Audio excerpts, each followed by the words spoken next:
Power star Pawan Kalyan ఈ పేరు ఆంధ్రప్రదేశ్ రాష్ట్ర రాజకీయాల్లోనే కాకుండా దేశవ్యాప్త రాజకీయాల్లో వినిపిస్తున్న విషయం మనకందరికీ తెలిసిందే. ఆంధ్రప్రదేశ్ రాష్ట్ర ఉప ముఖ్యమంత్రిగా తన సేవలను కొనియాడుతున్నారు చాలామంది రాజకీయ నాయకులు. మరోవైపు దేశవ్యాప్తంగా జరుగుతున్న పలు రకాల ఎలక్షన్లో ప్రచారంలో పాల్గొన్న విషయం మనకందరికీ తెలిసిందే. ఇటీవలే మహారాష్ట్ర ఎన్నికల ప్రచారంలో పవన్ కళ్యాణ్ గారు పాల్గొన్నారు. మహారాష్ట్రలోని 288 అసెంబ్లీ స్థానాలకు బుధవారం నాడు పోలింగ్ ముగిస్తున్న విషయం మనకందరికీ తెలిసిందే. ఒకే దశలో జరిగిన పోలింగ్ తర్వాత వెలువడిన ఎగ్జిట్ పోల్స్ ఫలితాలు ఊహించినవిగా ఉన్నాయి.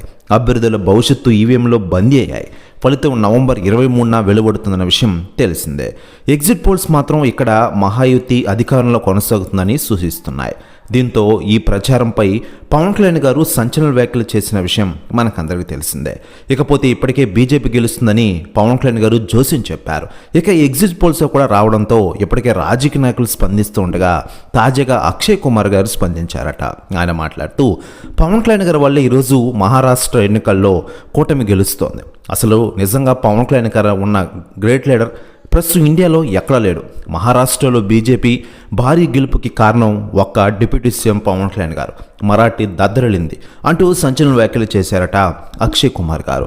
ప్రస్తుతం వ్యాఖ్యలు వైరల్ అవుతున్నాయి ఆంధ్రప్రదేశ్ రాష్ట్ర రాజకీయాల్లో. మరోవైపు ఆంధ్రప్రదేశ్ ఉప ముఖ్యమంత్రిగా పవన్ కళ్యాణ్ గారు రాణిస్తున్న విషయం మనకందరికీ తెలిసిందే.